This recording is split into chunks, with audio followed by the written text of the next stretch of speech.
Yeah.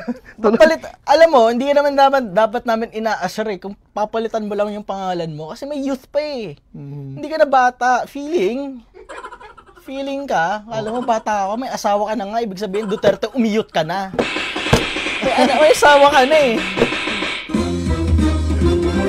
Tito ka na! Tapos ang inaaway niya, yung totoong bata. Oo nga naman, di ba? Hindi ko maintindihan.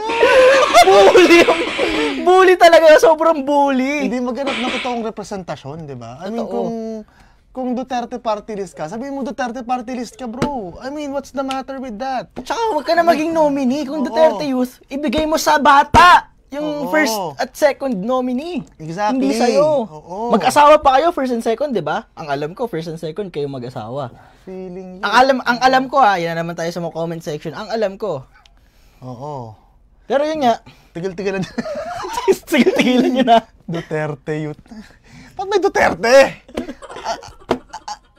Isipin mo, bro. I mean, politician nagkaroon ng party list, bro. Kaya nga, nasa pangalan Duterte Youth. Kailan naging interest ng taong bayan ng Duterte?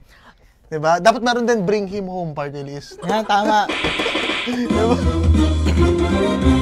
Alam nyo, ang purpose ng party list is to represent a sector, a marginalized sector. Not to represent a person. Eh di sana tumakbo siya sa Senado.